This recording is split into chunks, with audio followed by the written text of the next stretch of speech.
pahima.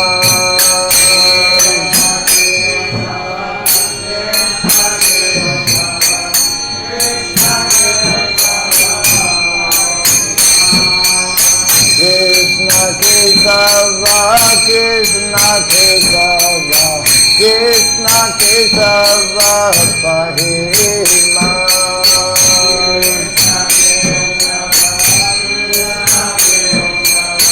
Krishna Kesava Rakshama. Hare Krishna, Hare Krishna, Krishna Krishna, Hare Hare, Hare Rama, Hare Rama, Rama Rama, Hare Hare, Hare Krishna, Hare Krishna, Krishna Krishna, Hare Hare, Hare Rama, Hare Rama,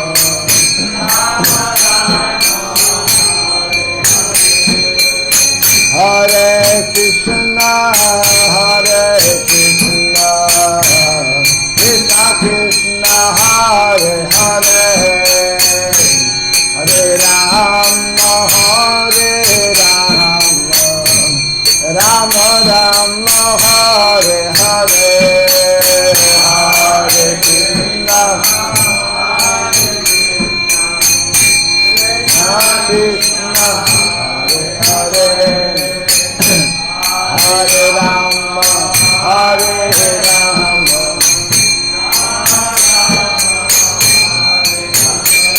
Hare Krishna, Hare Krishna, Krishna Krishna, Hare Hare,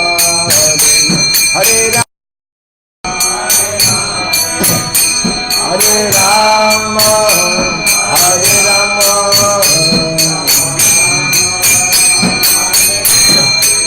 Hare Krishna, Hare Krishna, Krishna Krishna, Hare Hare, Hare Rama, Hare Rama, Rama Rama, Hare Hare, Hare Krishna,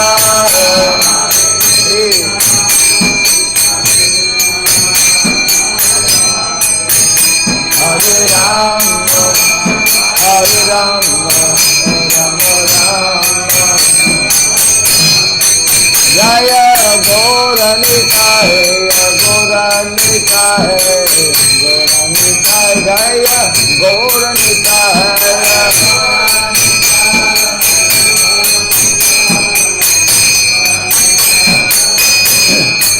Jaya Krishna Balaram, Jaya Krishna Balaram, Krishna Balaram, Jaya Krishna Balaram,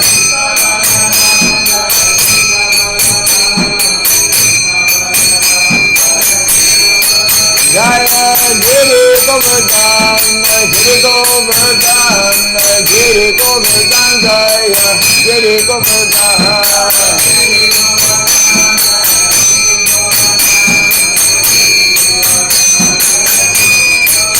Jaya Radha, Sundar Radha, Sundar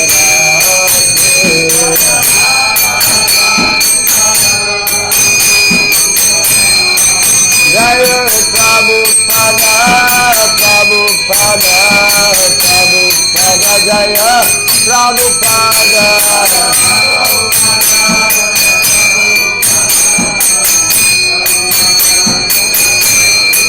Prabhupada, Prabhupada, Prabhupada, Prabhupada,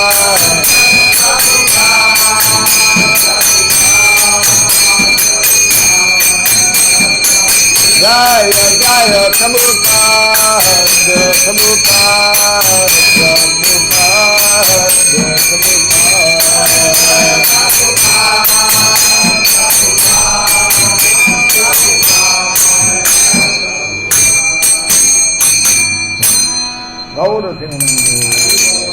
Jai Vishupad Paramahamsa Pri Bhrat Gachavda Stotra Satta Sri Simad His Divine Grace Chiraboy Charanarvani Bhakti Vedanta Swami Sri Prabhupada ki Ananta Koti Vaishnava Vrinda ki Iskcon Deviti Founder Charya Divine Grace Srila Prabhupada ki Namacharya Sri Haridas Thakur ki Samaveta Bhakta Vrinda ki Harinam Sankirtan ki Grantara Srimad Bhagavatam ki Jai Nitai Gaura Premanande. All glories to the assembled devotees, all glories to the assembled devotees, all glories to the assembled devotees, all glories to Sri Guru and to Sri Gauranga, all glories to Srila Prabhupada. Hare Krishna. Om Agyanatimirandasya Gyananjana Shalakaya Chakshurinmilitam Jena Tasmai Sri Guruve Namaha Sri Chaitanya Manabhishtam Stapitam Jena Bhutale Swayam Dupakadamahyam Darati Swakarantikam Jaya Sri Krishna Chaitanya Prabhu Nityananda Sri Advaita Gadadhara Sivasadi Gaura Bhakta Vrinda Hare Krishna Krishna Krishna Hare Hare Hare Rama Rama Rama Hare Hare. So I'd like to welcome all of you to our ongoing seminar on Vedic sociology. Yesterday we had two sessions, the first one being an introduction to the whole concept of sociology and specifically Vedic sociology, which is very different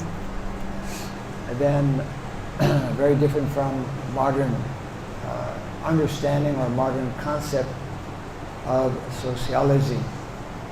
The actual, real, and clear sociology is already defined actually in our Shastra, as we covered basically yesterday in the morning. And yesterday in the afternoon we actually had the first of four sciences that we looked at. Vedic culture is based on four essential sciences referred to as Char Vidya. Char Vidya. A lot of this presentation actually is taken from an important book called Kautilya's Arthashastra. Kautilya is another name for Chanakya Pandit. Srila Prabhupada quotes Chanakya, as we know, quite often. So, this book is actually a compilation of Chanakya's realizations and understandings in terms of governance. Basically, the Kautilya Arthashastra is giving some very interesting, that's what we're going to be looking at least some portion of that in today's presentation, because of the four sciences, the third one is the science of Dandaniti, or the science of politics. The first one that we studied yesterday was Anvikshiki, or the science of philosophy. Anvikshiki. The second science we touched on briefly during the Bhagavatam class this morning. Time was very short. And that is the science of Trayi, or the science of education or knowledge. We were stressing this point yesterday, that actually in order to understand the standard sciences that are meant to be studied and practiced by the three natural leaders in society, first there must be a very clear understanding of fundamentals in terms of philosophy. So the science of philosophy, Anvikshiki, lays the foundation, in other words, to understand the other three sciences. So therefore, unless one is a devotee, unless one is accepting Vedas as knowledge, one cannot properly understand the other three sciences, namely education, politics, and the science of economics. So we briefly touched during the Bhagavatam class on the science of education, which is, of course, the first of the three dvijas. The three dvijas, of course, are Brahmanas, Kshatriyas, and Vaishyas. So in the Vedic culture, these are the three personalities who by nature are leaders in society. We were making this point yesterday. There's two types of people, those who lead and those who follow. Those who are natural leaders, if one actually has the natural qualities of a leader, people will be more inclined to follow. We don't follow somebody who's not inspiring us, who's not knowledgeable, an expert in his particular area. So the three natural leaders of society who are in we could say in dire need today in modern day society, because we don't have these three leaders, are qualified Brahmanas, qualified Kshatriyas, and qualified Vaishyas. Because they will lead the rest of society in performing activities which will be in line actually with Dharma. And that's also very important. We cannot execute the fundamental instruction given in the Bhagavad Gita. We cannot execute our prescribed duties properly unless they are performed according to Shastra, isn't it? We perform our different duties without expectation, out of duty. We may sometimes get the result we think or we expect, sometimes not. So therefore we should not be attached, because there are so many factors that we are generally not even aware of, due to previous karma, previous activities, due to karmic reaction. We are in our present situation in terms of where we are born, in a male body, a female body, in a beautiful body, in a less beautiful body, in a healthy body, etc., etc., isn't it? So that is why Srila Prabhupada, of course, stressed the importance, and we were giving some references in the Bhagavatam class this morning regarding Srila Prabhupada's often made emphasis, he often would emphasize the need for reviving, re-establishing Brahminical culture, then Kshatriya culture, because these two are very closely related. Of course, the third one Prabhupada spoke about, even the fourth, in terms of Vaishya culture and Shudra culture. They all have their own culture. They all have their own areas of duties and responsibilities. So obviously, in one session of an hour and a half to 2 hours, we can only get a little glimpse of what is the science of politics. Hopefully, this brief presentation can serve as an impetus to further, for example, read this particular book I was referring to, the Kautilya Arthashastra, from which especially this topic is being covered from the writing of Chanakya in the Kautilya Arthashastra.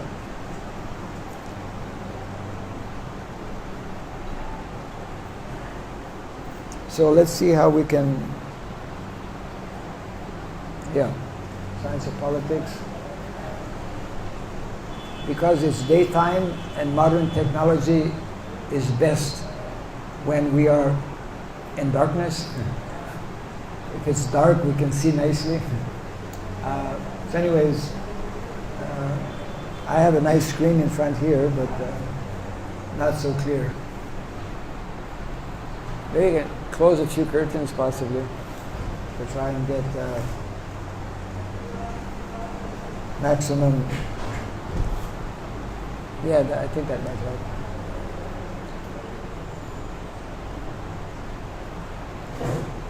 You can do one thing, maybe half close this door. A lot of light is coming from that door. Not completely, but anyway, not a big difference. Okay. So for those who were not there yesterday, this is a standard presentation that development, because that's something very, very important. Vedic culture being primarily, well, that's probably, yeah, an agrarian culture. Very, very important point actually to grasp and to become clear and convinced about. Vedic culture, which is based on standard eternal sciences, which have different, we could say, formulas. These formulas or this science or this knowledge being eternal by nature, it means that actually it's not meant to be changed. So therefore, when we read certain purports of Srila Prabhupada in the Bhagavatam, one very nice purport in the 8th canto, I believe last chapter, wherein, Matsya incarnation, different incarnations. In one of those purports, Srila Prabhupada very clearly, it's not a long purport, but it's a very direct purport in terms of stating that when Krishna and Balaram appeared in Vrindavan 5,000 years ago, one of the primary purposes that they appeared in Vrindavan was to show us what is the standard of life. It was to show us how humanity is meant to live.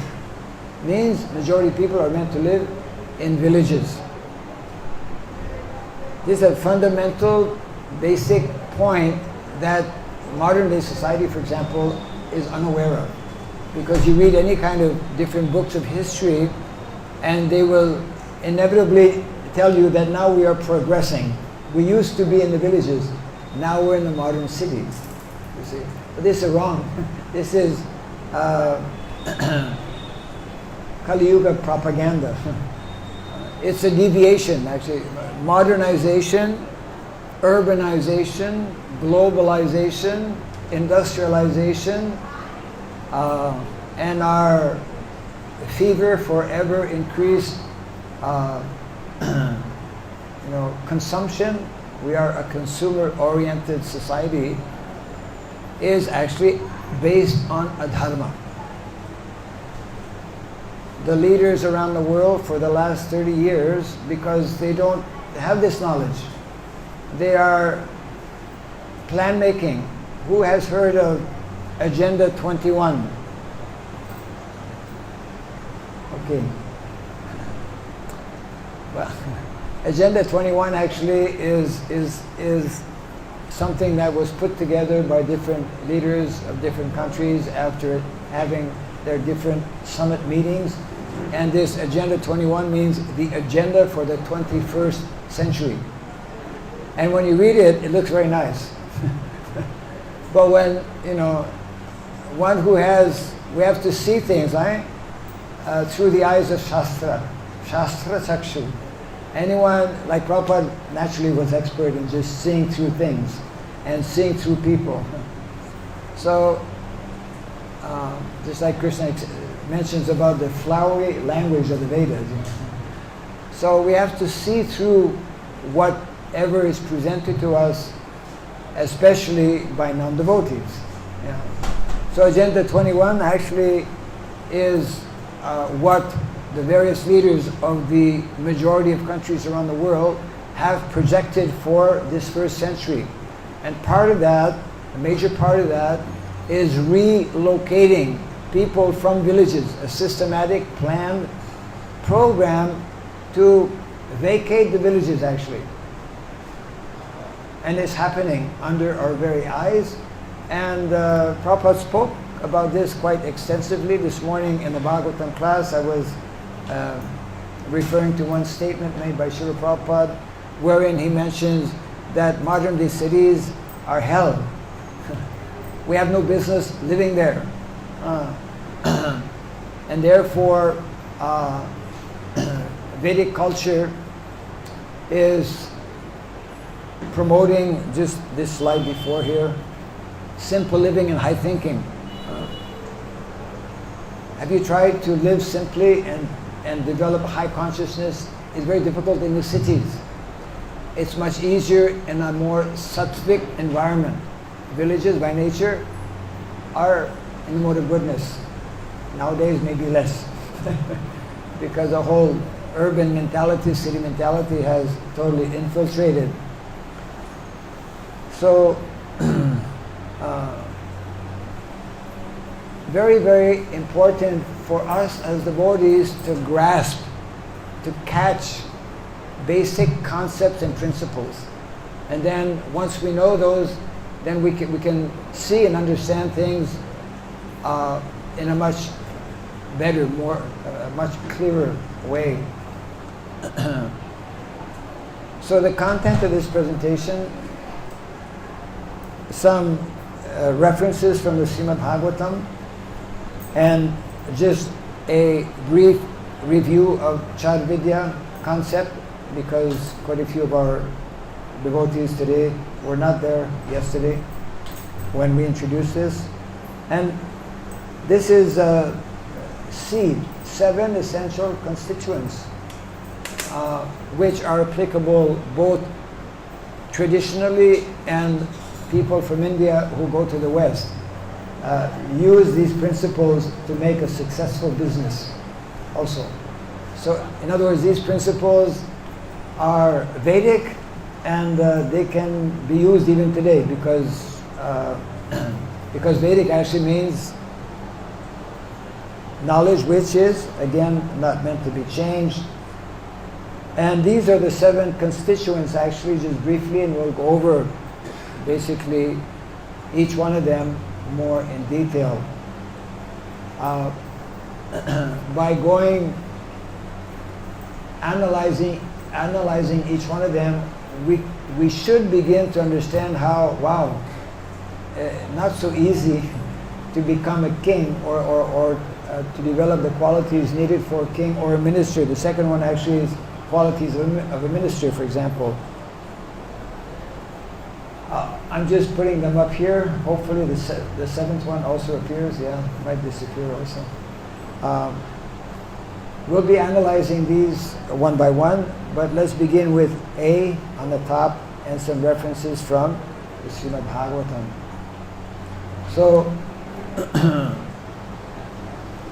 Bhishma Dev, as we know, is one of our Mahajans, one of the 12 authorities, and he naturally, especially in the Mahabharata, to Yudhishthira Maharaj, elaborated and spoke quite extensively. Actually, the verse I chose this morning is similar kind of topics, but by a different personality, but to the same person. Bhishma Dev speaks to Yudhishthira Maharaj on the battlefield of Kurukshetra, and then Narada Muni speaks to the same personality, Yudhishthira Maharaj, on topics related especially to Varnashram. So this, I just put in red here. Srila Prabhupada very clearly explained how this system of Varna and Ashram, because it is created by Krishna, because it is based on eternal knowledge, and because it is an eternal science as well, it is for all people, including devotees, including Vaishnavas, the best system in which we can work that will, as it mentions here, help us to advance in Krishna consciousness.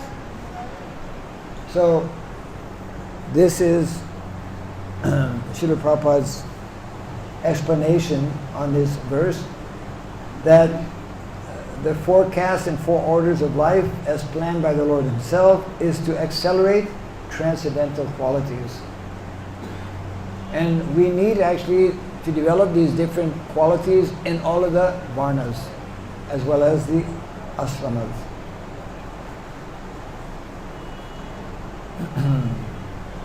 Bhishma Dev advises about 9 basic qualities for one to be recognized as an advanced human being. The first one being not to be angry. Second, not to lie. To equally distribute wealth. To forgive. To beget children only by one's legitimate wife. To be pure in mind and hygienic in the body. Not to be inimical toward anyone. To be simple and to support servants and subordinates. Actually, day before yesterday, that was my main reason actually to come to Vrindavan. Some of you may know, some of you might have been there also.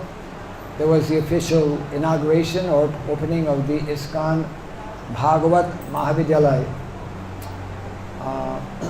which is a continuation basically of what was started some maybe 5 years or more by His Grace Gopi Paranadhanath Prabhu, who had started the Srimad Bhagavatam Vidyapitam, which basically was giving an opportunity for young people, young men in particular, to take up traditional education. It was a 3-year course as well. Same thing is being started here. And both His Holiness Bhakti Dhira Maharaj and myself, we were present, so we spoke a little bit. And one of the strong points that came out, which is related to what Vishnadev is speaking about here, character formation. Character formation is like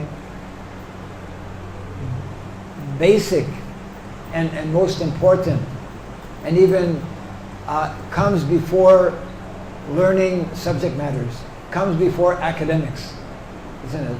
So therefore, sometimes people in the Western countries criticize the Indian traditional system of education, where they say they're just learning from the same book, number one, and secondly, they're just learning things by heart, not understanding that actually there are many other activities and that a whole lifestyle and training is meant to build up character formation. Then, once they start academics, once they start learning different subject matters, they'll know how to properly utilize it. Now we have many people, many so-called educated people, but not cultured people. A lot of educated people in the world, but without character, isn't it? And education with bad character goes ill together. So that was mentioned a little earlier also. Building of qualities. That's why the traditional educational system favors and assists and makes it easier. We covered that briefly a little bit this morning, especially by the traditional way of learning. Boarding school, actually. Living with the teacher. And learning menial, performing different menial activities, menial service, developing that kind of submissive mentality, which is one of the prerequisites actually for a student. One cannot be called a civilized person. It's under 9 actually. So, can this come down a little bit? No, huh? Okay. Anyways, I'll read it. One cannot be called a civilized person without acquiring the above mentioned preliminary qualities. Dadami buddhi yogam tam. Okay, good. Fine. You can put it back. Yeah. So we were reading this point actually this morning in the purport. The Kshatriya, the member of the administrative class, is especially advised to give charity. 3 mandatory activities for those who missed the Bhagavatam class this morning. 3 mandatory activities for these 3 natural leaders. Mandatory means every day they should be performing these activities. One of them to give in charity, another to worship the deity, and the third, which is actually most important, to study Shastra on a daily basis. So Kshatriyas and Vaishyas are meant to actually study Shastra every day. Kshatriyas and Vaishyas also meant to worship and meant to give in charity. But here the point being made by Vishnudev is that Kshatriyas should never accept charity. Same with Vaishyas also. Only Brahmanas should be accepting. The administrator should never pretend to become non-violent. Danda niti. Danda, when there is need to punish, is translated in English in this Kautilya Arthashastra as the rod of chastisement. You know, a good ruler will evoke the respect of everyone if they know that, you know, he's strict in ruling. Not unjust, but when necessary, punishment will be inflicted, and also severe enough punishment so that others will not commit the same. And of course, we've heard this and read it before. In fighting, the king or the president should never return home without being hurt by the enemy. These are just a few small things in connection with Kshatriyahood. You know, in the same way we speak about education, Gurukula, Varnashrama college, Gurukula especially, this is meant to be, has always been actually, and in some places here in India still continues as well to be the standard form of education. So in the same way, monarchy. Now monarchy is not a very popular word in America, especially. America has endeavored in so many ways to abolish monarchy all over the world. Nepal was just a few years ago, monarchy was abolished. But actually monarchy, when we understand it, is the best form of governance. And one can only understand this by giving it sufficient time and by something difficult for us to experience, but by seeing someone in action who is actually qualified as a Kshatriya.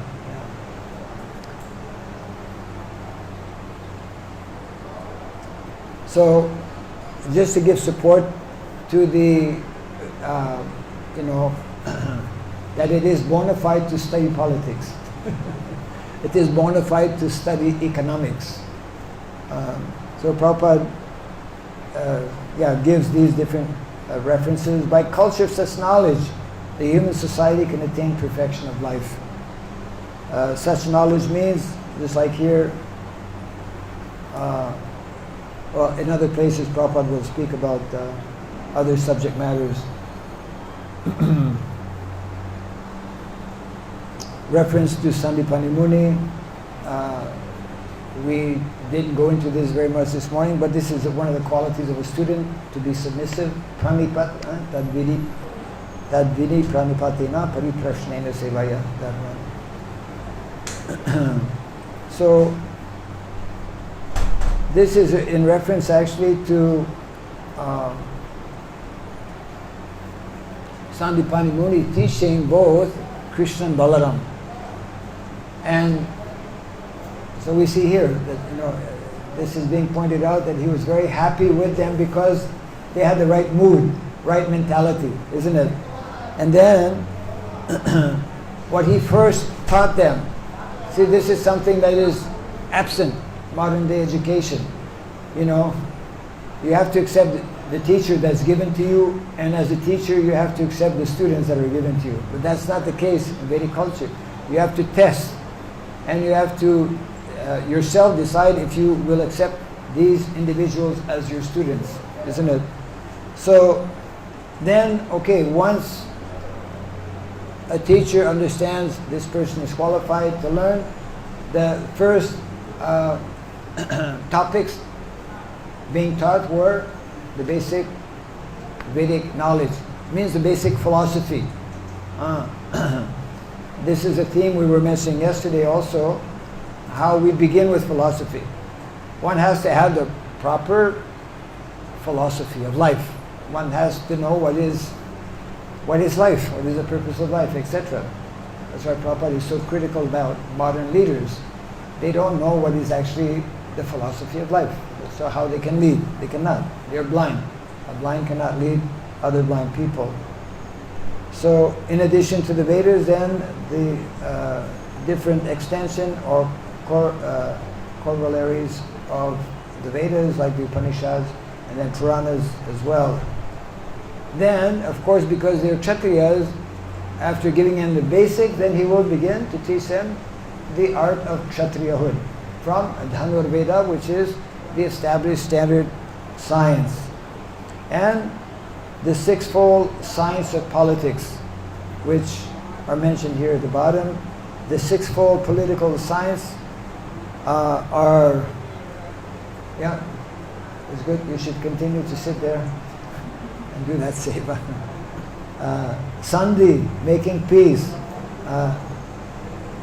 and then all the six. I don't have to read them, but these means specialization. This is especially for people who will be in leadership position and who may at times have to go to war to defend the land or to defend the principles of dharma.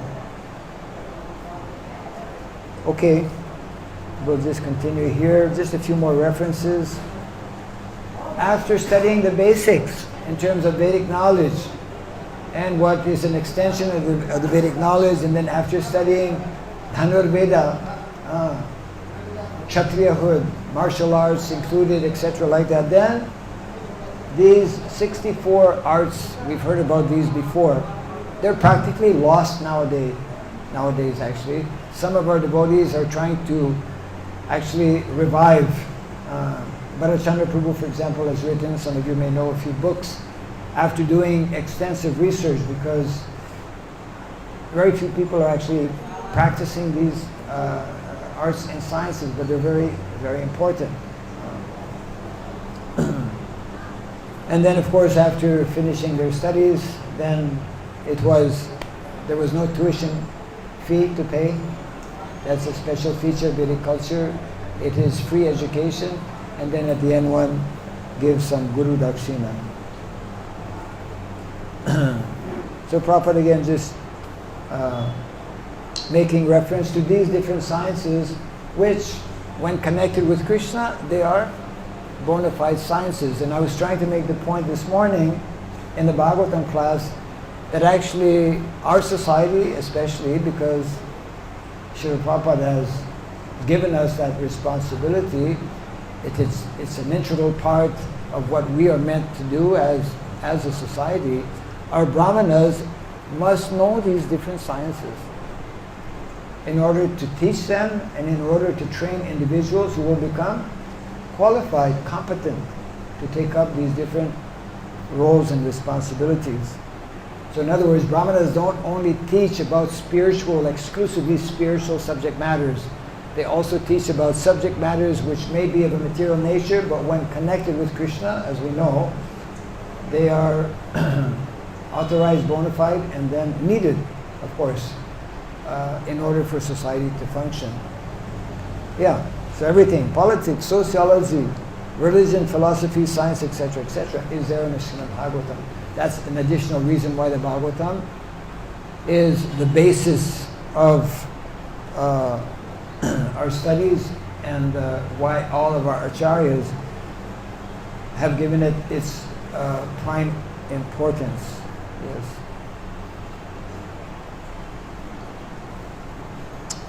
Okay, now Char Vidya, again for those who were not there, especially yesterday, but just to remind all of us, these are the 4 standard sciences. And again, I would say that we are only partially also, we're only partially within Iskcon focusing on the first one. The other 3 which are following, the second one being Trayi, that we studied or covered a little bit this morning, science of education. These are the 14, there are 14 books of knowledge. Prabhupada refers to that in the Bhagavad Gita. 14 books of knowledge. That's presented actually in that seminar where it goes more into detail as to what are those 14 books of knowledge. But these are the 14 books of knowledge from which Krishna and Balaram studied 5,000 years ago. And these are the same standard 14 books of knowledge that are being studied today in any bona fide standard Gurukul system in India. And these are the 14 books of knowledge that we should be actually introducing on a large scale, not only here in India, but actually all over the world, because it's based on, again, unchanging knowledge. Yeah. The third science is what we're looking at here. This is the third, we could say, third vidya or third science, science of politics. And of course, this afternoon we will be covering the science of economics. So no society can properly exist or develop without having all of these four in proper perspective.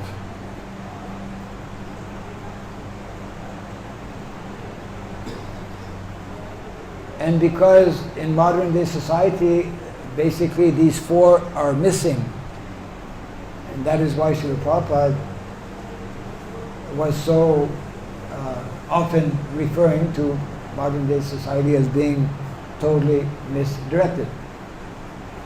Practically nobody has the right philosophy of life. Nobody's a qualified, well, very few people are qualified brahmanas. There are no qualified leaders practically leading different countries or nations in the world. And look at what is happening around the world in terms of modern agriculture. Look at what is happening around the world, including India, in terms of cow protection or cow care, isn't it? Because people don't know these sciences. So it's not ordinary people who are going to study these sciences. It's only those who are devotees.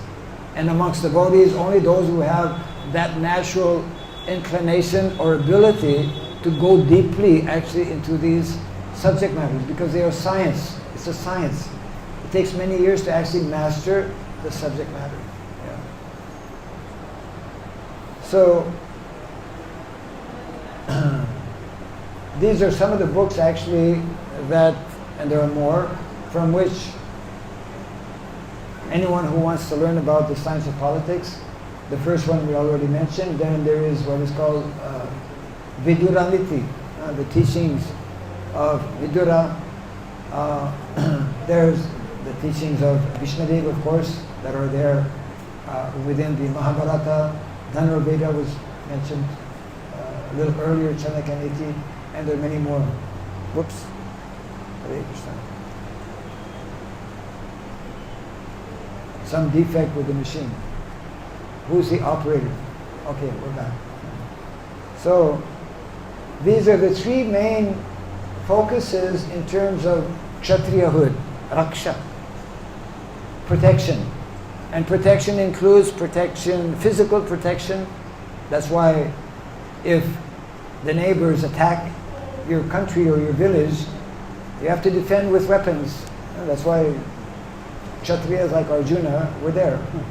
So Kshatriyahood, first most important responsibility to protect the citizens, to protect the animals, and especially in the Vedic culture, to protect the cows, and all other living entities, and to protect dharma. Kshatriyas are first and foremost meant to know about and teach, encourage people to take up dharma, and meant therefore, like Parikshit Maharaj, when he immediately saw that cow was being beaten, cow and the bull, he was ready to chastise. Raksha, then Palana, administration, and Yoga Kshema, welfare. These are the three basic areas of responsibility for Kshatriyas. in times of crisis, if there's a drought, if there's a famine, flood, whatever, they should supply for the citizens in different ways.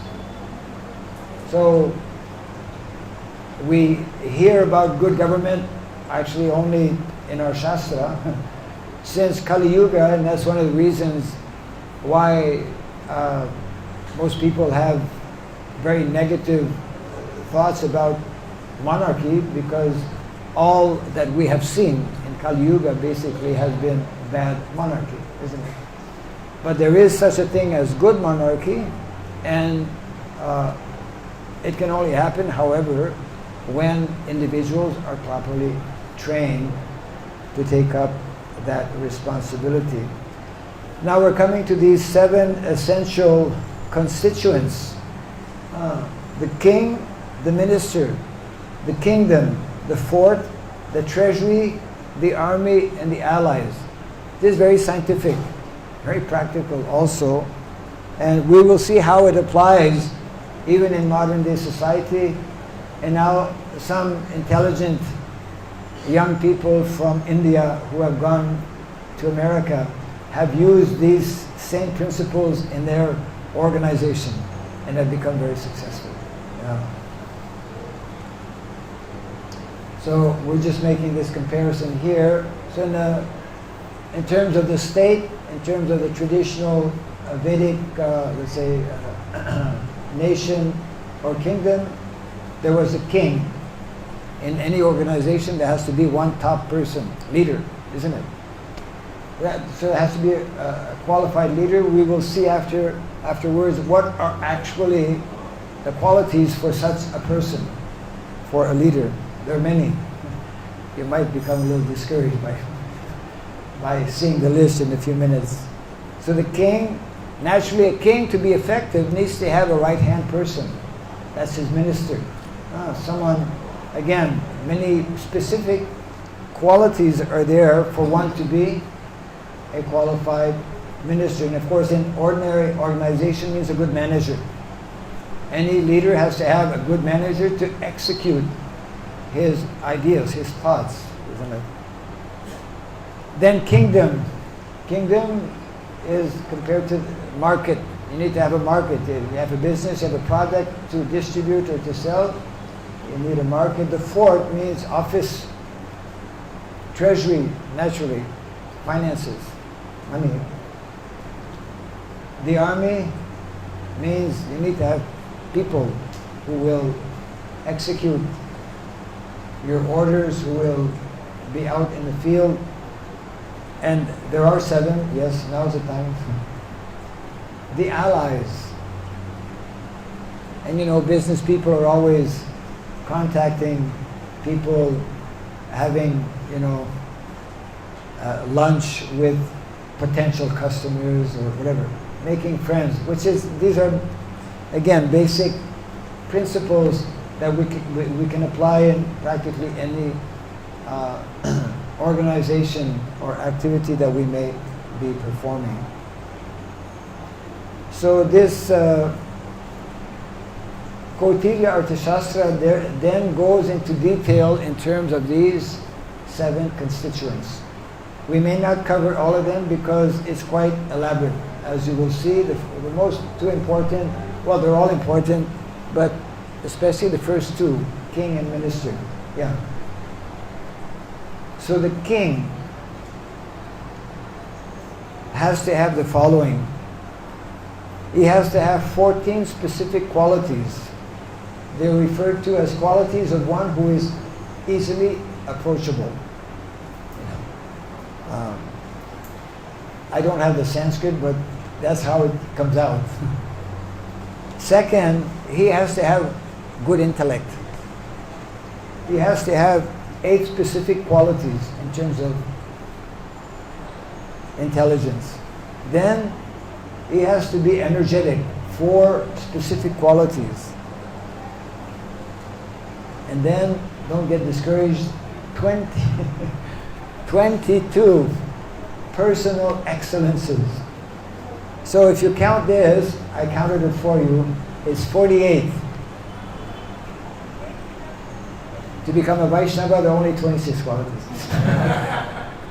So, more difficult to become a king. So then how exalted is a Vaishnava king? Right? He's got these 48 qualities plus 26 devotional qualities. Yeah. So what are those qualities of one easily approachable? Born in a high family. We see how in the past it's like, hierarchy or family tradition. High family means where one follows the different samskaras. That's why, Srila Prabhupada spoke to us about the different samskaras, and we cannot expect to be successful in reintroducing or establishing the Vedic culture unless we have, that's why it's so important, because samskaras especially are for householders, grihasthas. Householders, if they perform the various samskaras, beginning with the garbhadhana samskara, then we can expect good progeny. If these things are not followed, then Prabhupada did say actually it will take a few generations. So depending on how, because that's primarily the responsibility of householders, because they are the ones who beget children. So therefore, the quality of children that we bring, that we attract within our movement will be based on our sadhana, isn't it? So therefore, sadhana is so important. And the different samskaras. So born in a high family. Second quality, endowed with good fortune, intelligence and spirit. These are all desirable. Taking counsel from others. Not becoming like King Vena. King Vena became an unqualified king because he rejected the good advice of the Brahmanas. And that was the end of his career, of course. Pious. Pious. He must read the Bhagavatam every day. He must study the Bhagavatam every day. As we mentioned earlier, 3 mandatory activities. Worshipping the deities, studying Shastra, and giving in charity. Anyone who does these things is called pious. Then truthful in speech, naturally. That is the first of 4 pillars of dharma. Satyam. Satyam, daya, tapa, socham. Isn't it? Satyam actually is common for the Brahmana, is common for the Kshatriya, even Shudra. Shudra must also have this quality of Satyam, truthfulness. Shudra must also have, according to Narada Muni, the quality of Socham, cleanliness also. These are standard qualities. Not breaking his promise. Yeah. Grateful, appreciating any activity performed by various individuals, especially in the matter of defending the country or defending dharma. Liberal. Liberal. Yes. You're sitting there for a purpose. Okay. That's 8 out of 14. Okay. Of great energy. Naturally. And I had to look up this word, not dilatory. Means not unnecessarily causing delay, wasting time.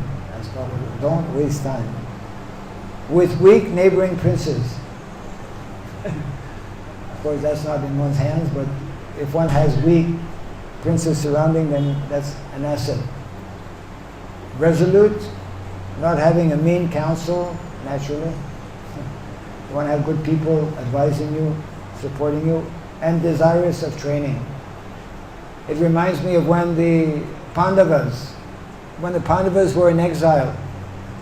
You read this in the Mahabharata. Yeah. that during their last year, when they were the last year incognito, when they were serving under King Drupada, Virat, yes, yeah. Because no one knew who they were, someone went to find out about, because they were all living together. They were doing their service during the day. And then someone went secretly to hear what they were discussing. And then came back to the palace and reported that actually, I don't know who these people all are, but all they talk about are military subjects. You know, naturally, a Kshatriya will be speaking about various matters in connection with fighting, etc. Just like Brahmanas will discuss spiritual subject matters, generally speaking. So, so just like Brahmanas, that's a nice saying actually in Vedic culture, that life is education and education is life. It means we never stop to learn. And a Kshatriya also never stops to train. Yeah. So this is the reference in the Kautilya Arthashastra where you can find these listed. So these are the 14 qualities of one who is easily approachable. And then there are 8 qualities of intellect. Have a desire to learn, naturally. Have an ability to hear, to listen. To remember, retention. Proper or thorough understanding. Ability to actually think or reflect on what one has heard. The ability to reject what is false. And be very resolute in wanting to establish or do things based on truth. So like this, these are the qualities of intellect. And 4 qualities of energy. It's also mentioned in the Bhagavad Gita to be brave. Resentment, anything that is, Prabhupada displays some of these qualities. He was immediately very upset when things were not in line with dharma.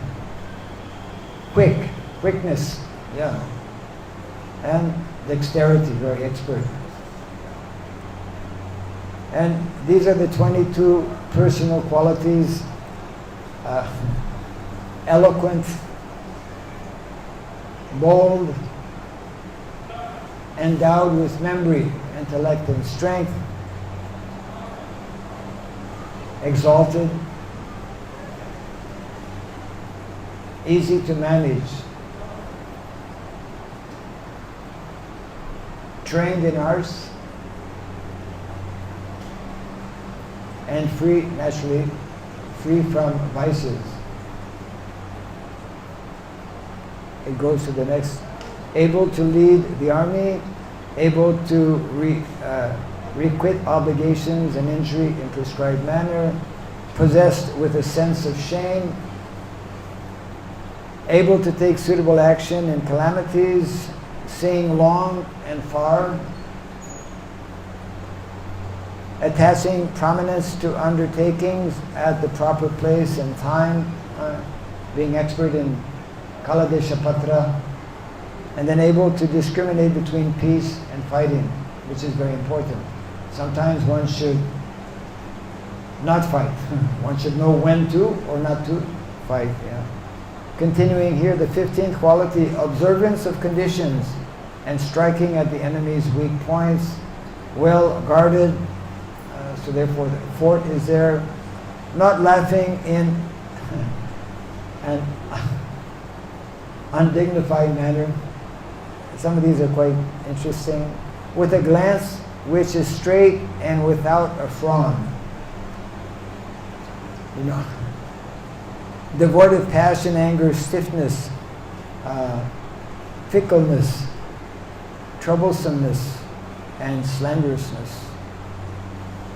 And then the last three, sweet in speech, speaking with a smile and with dignity and with conduct conforming to the advice of elders. That's a lot of qualities to develop. Of course, when it is coming down, many of these qualities are natural, and of course, by the proper training, which generally takes also many years. Brahmanas, they will take the longest time. Kshatriyas less, and Vaishyas even less also. And then looking at the minister, who is the second most important person actually in the kingdom, because he will be very close, he will understand actually the mind, and he will be ready to execute also the various orders and desires of the king. These are the three appointments, how ministers are appointed, what are the excellences of ministers, and different qualities. Number one should appoint someone as a minister who's been known for a long time. You don't appoint somebody you just met yesterday. And somebody long time means that you know since childhood possibly, that you went to school with. So that's an important consideration. Those having same character, naturally, similar nature. Those who are loyal to him. Those who can bring in income, that's important. So those are the 4 of 7. Then 5, those who are descendants of his father or grandfather, so family heritage. Those who are new men well versed in politics.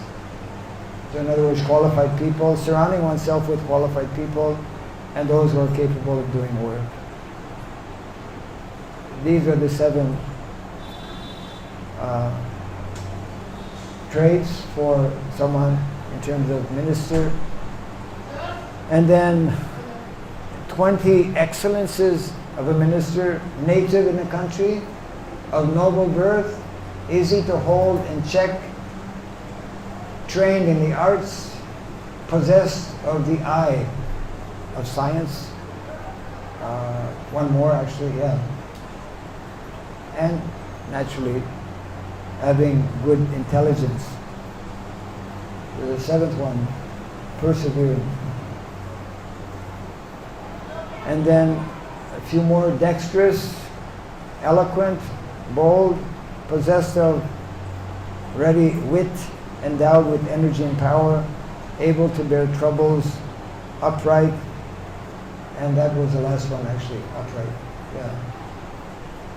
And the last 6, friendly, firmly devoted, endowed with character, strength, health, and spirit, devoid of stiffness and fickleness, amiable, and not given to creating animosities, naturally.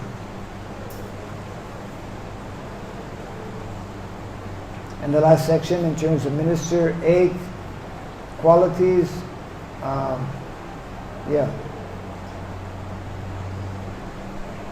Nobility, training in arts, intelligence, eloquence. Some of these are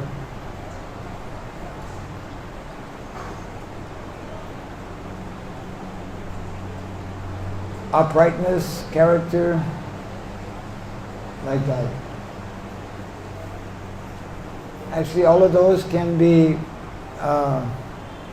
this particular book that we are reading from, the Kautilya Arthashastra, is available. You can download it actually. It's basically where I got this information. Now we look at the kingdom. there are 21 items listed in this section describing the excellences of a country. So, as devotees, we don't think about these things, but actually, maybe not every devotee needs to start concentrating on this, but some of our devotees need to be familiar with this knowledge, so that when the time comes to properly advise and give directions, we will have this knowledge. Brahmana, actually, someone explained this nicely some time back. A Brahmana is someone who can learn anything that needs to be learned.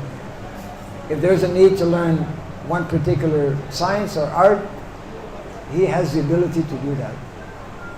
Not only he has the ability to learn it, but then he has the ability to teach it as well.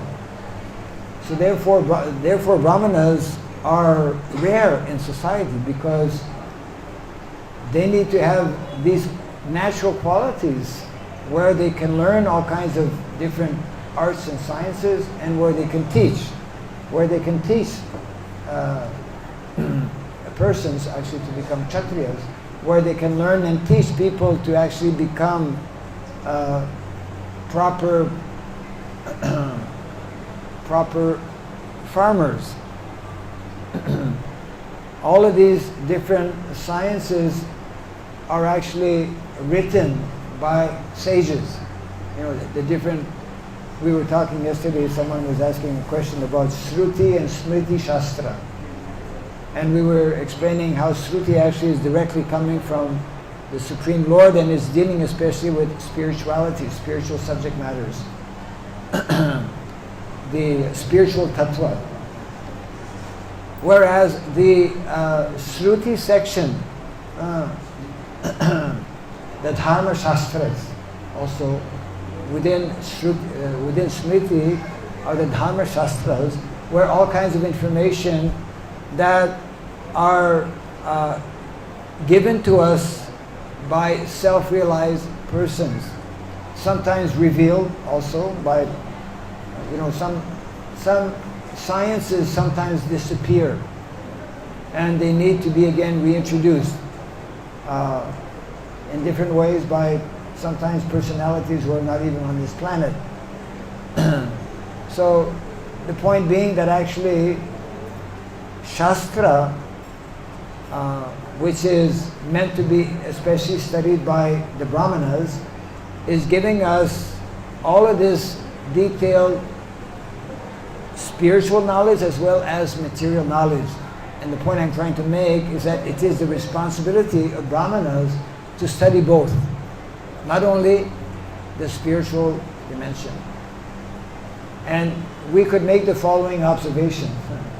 Because most of us are living in cities, and many of us are connected with temples, some of us living in temples as well, I would say very few of us who are members of Iskcon, very few of us are living out in villages.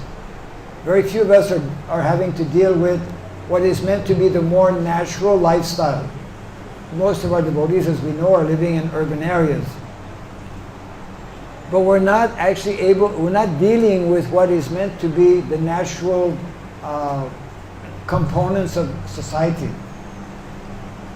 And therefore, we are at a major disadvantage right now because we're not even aware of many of the severe anomalies which are taking place, for example, in the rural sector here in India, or for that matter, around the world. And unfortunately also we tend to think that, well, this is not really our concern. But actually it is.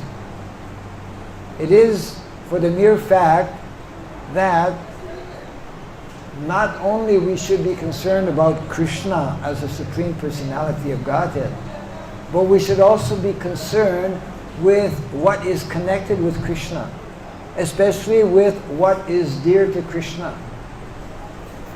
All living entities Krishna is a well-wisher of all living entities. Suridam Sarvabhutanam.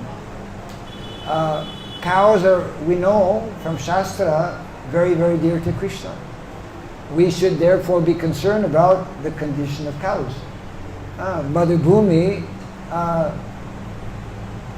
Mother Nature is very dear to Krishna because she produces all that is needed for our sustenance. Therefore, as devotees, we simultaneously also need to be concerned about how Krishna's energy is used or misused. And we should know how it is very badly misused in modern day society. And of course, it's not that we go around making protests like many people are doing nowadays because they have no other option. But Prabhupada's remedy, Srila Prabhupada's solution, answer to rectifying the situation was that we establish, isn't it, communities, that we establish models of villages or actual villages where these things actually come into play, where the art and the science of governance on a village level, we're forced to learn if we live in that kind of setting. And where we can also learn about education because it is in this more sattvic atmosphere, as we mentioned earlier, where Gurukul can best be introduced. Like if you go to Udupi Mutt, they have Gurukul, each Mutt has in some village, not too far away, their own Gurukula, you see. And especially what we will look at later on today, this afternoon, only if we live in villages will we become aware of the condition of farmers, of the condition of villages, of the condition of the cows. And we will only be able to help to begin rectifying the situation if we have knowledge of these sciences. So in other words, until and unless some of us, and some of us means some of our brahmanas also. It's not only people who will be behind the plow that are living in village. We need to have brahmanas living in that village, and that's one of the major reasons also why here in India, for the last so many, 4 or 5 decades at least, we have lost most of our brahmanas and kshatriyas. They've all gone abroad, actually. Our villages in India are devoid of qualified natural leaders. And this is, anyways, part of Kali Yuga in the making, in the developing, So therefore, Srila Prabhupada's strategy was that we actually demonstrate by creating ourselves such communities to serve as examples, as models.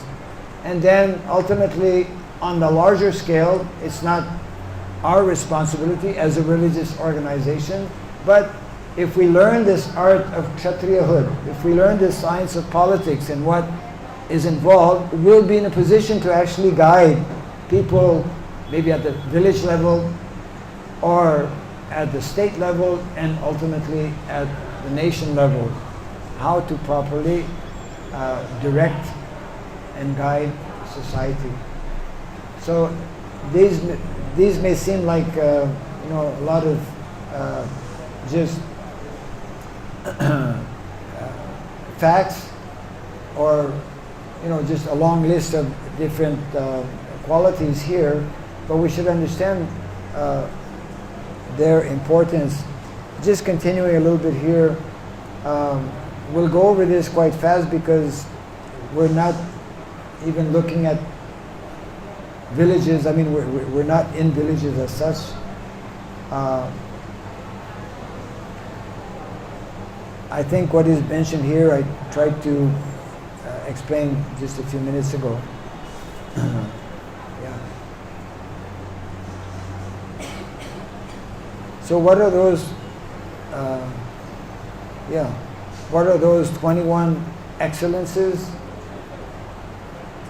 This becomes, of course, will not be of so much interest to everyone, but it will be of interest to somebody who knows he has to take up this kind of responsibility. So I'll just list them quickly here. Possessed of strong positions in the center and at the frontiers, so as to protect and guide also. Capable of sustaining itself and others in times of distress. We will see this when we speak about the fort. There are some interesting principles. Easy to protect, providing excellent livelihood. With weak neighboring princes, same point mentioned also. This can actually help us even at this stage, for example, because in the last maybe 10, 20 years, more and more of our devotees, some of our householder devotees, beginning to understand the importance actually of not being so overly dependent on urban lifestyle, have ventured in terms of finding land with the idea of establishing communities. And of course, it's a challenge in itself, but some of these guidelines given here can help us in terms of how to choose a land which will be more ideal to sustain a community of devotees. Yeah. And then, charming, endowed with agricultural land, naturally, beneficial to cattle, etc. Not depending on rain for water. This is very relevant in our modern times. Of course, we've totally exhausted our water resources practically as well, and due to our, now we're living in this very nice, we have everywhere these nice facilities with lights and AC and whatnot, because there's electricity. And we have electricity, of course, because we have made dams. And we make dams actually because we redirect rivers. The Yamuna is what it is today, practically, much smaller than it used to be because of being diverted. So, anyway, that's a whole topic which comes up, especially in the last session this afternoon, the importance of water. We'll be talking about that. Just to wind up on this section here, provided water routes, capable of bearing fines and taxes, and the last one, with men loyal and honest. Okay. And then the fort. This is interesting. In the last few months, I was visiting near Pune. In different places in India, we still see old forts. Beginning with, like in Delhi also. And there are some guidelines for different kinds of forts. Water fort. Actually, Dwarka was in the ocean. So that's called a water fort, where it's not so easy to access. Or mountain fort. We see that in various places. Very more easy to protect from people coming up. And then desert fort. One would not think about making a fort in the desert, but it's one of the, And the fourth one is jungle fort. Places that are not easily accessible. Traditionally, this is part of the science of making a place where one will be able to easily protect oneself and also protect one's subjects. A river fort and mountain fort are for the protectors of the country, and a desert fort and jungle fort for foresters or retreat in times of calamity. Anyways, now speaking about the treasury, there are 4 aspects: acquired lawfully by the ancestors, consisting mostly of gold and silver, not paper or plastic money as we have today.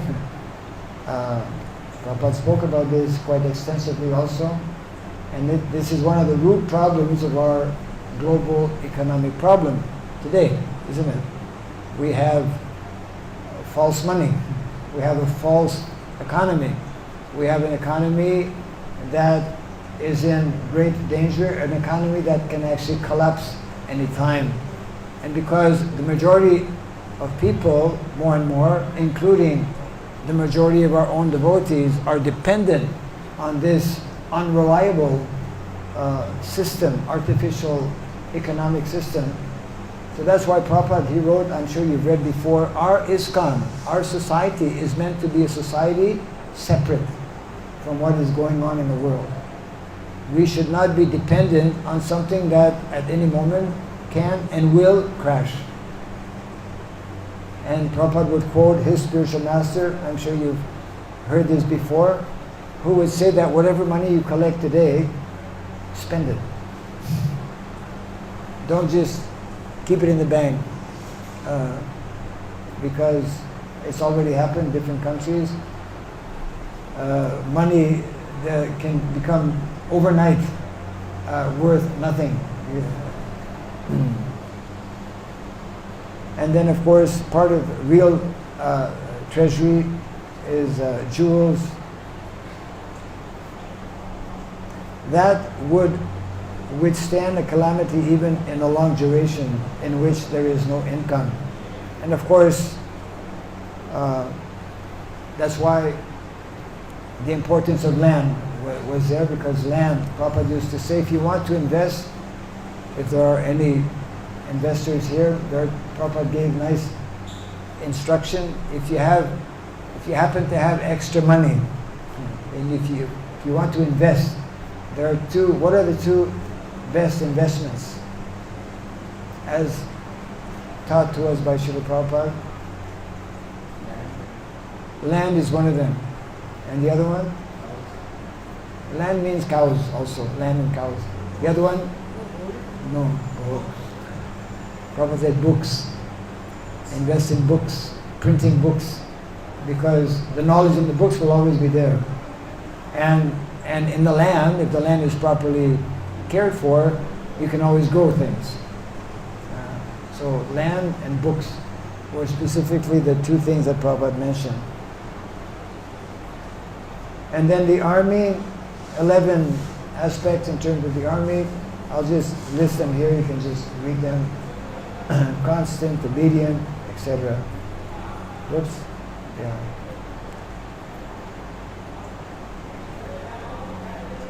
Able to put up with troubles, experience, having fought for many years, etc. And ally, that's also very important. Excellences of an ally and excellences of an enemy also. 6 excellences of an ally means since many years, going back, constant, under control, etc. I just want to finish up on this so that we can have some possible discussion on this or other related. So the 14 excellences of an enemy, not of royal descent, so that means the vast majority of people in the world. Greedy, also, with a mean counsel, with disaffected subjects, unjust in behavior, not applying himself, vicious, devoid of energy, trusting in faith.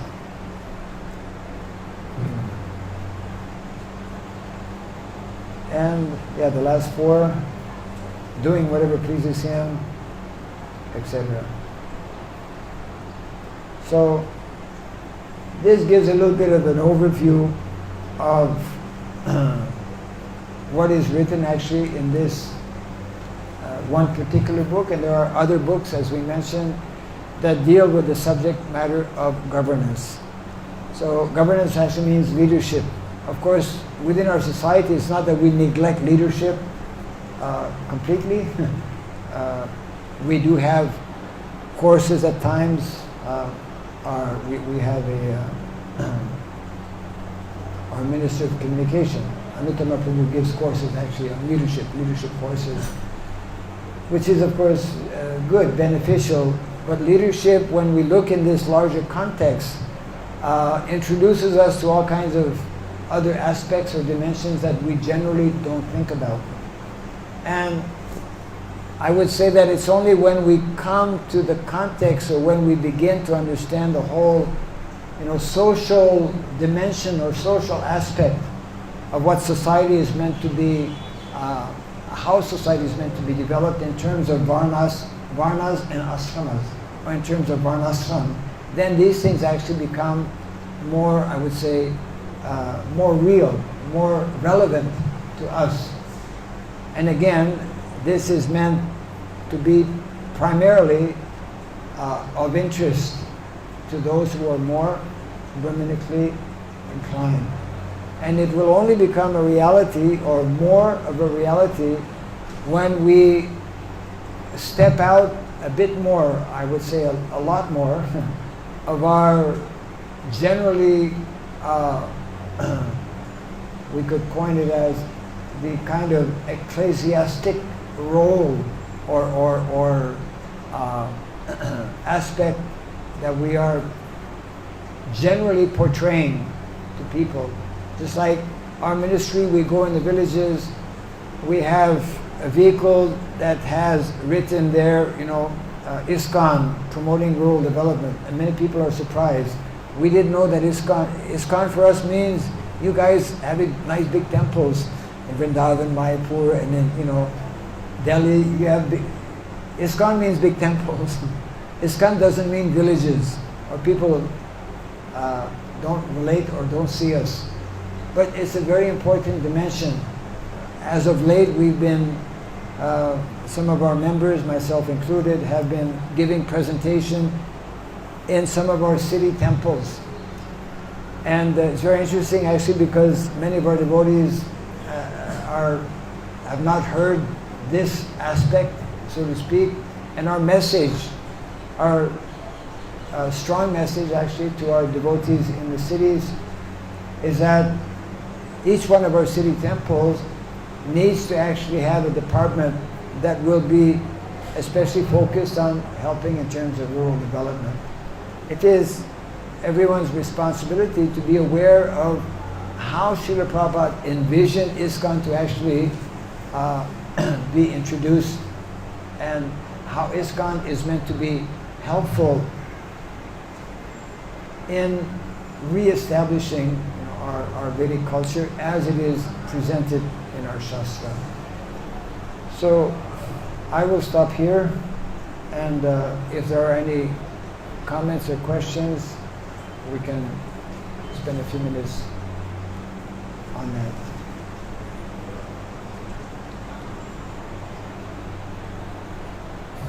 Yes. Someone who's taking notes and putting questions in between. Go ahead, yeah. He says that somebody who accepts the philosophy of the Veda, he can understand the three other sides. Yes. But this even Janakapandi himself, I heard he was not a devotee himself. Yes, not Vaishnava, as we, yeah, right. So, because you say unless one is a devotee, There's a mic. Okay, very good. unless one is a devotee, you cannot understand You can hold the mic close. The science. Very good. You cannot understand these three sciences of education, politics, and economics. Correct. But we see many people who know the Shastra so well, who are not devotees, who are like an impersonal understanding. Yeah. And so these people cannot help.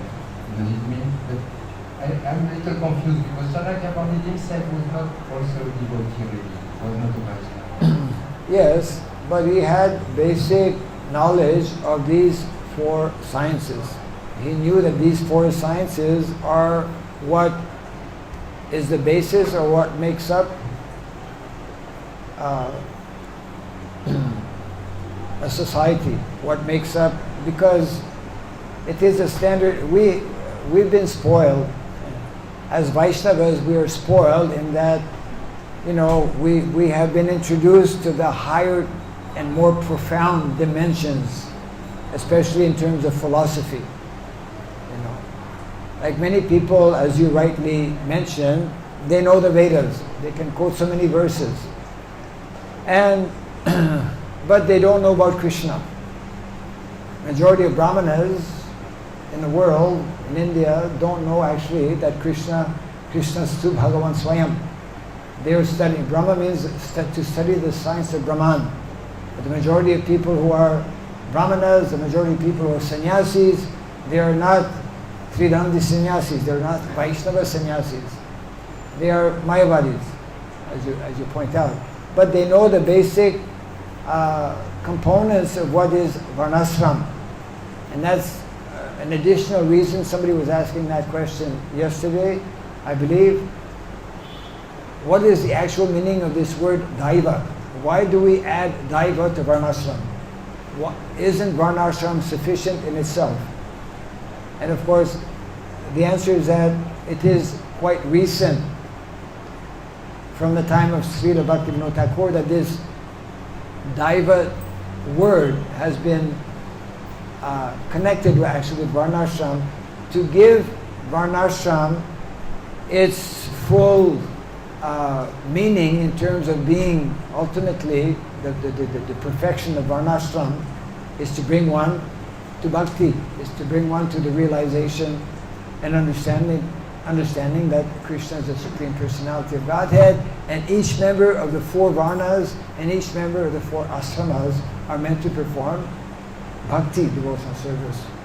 So we can learn different things from various personalities. I mean, Chanakya was not, as we understand, Vaishnava, but he had, Prabhupada is quoting him very often, and his literatures are in line with Vedic, but not having, especially in terms of Vaishnava understanding, not having that full developed understanding as we have been given. But it is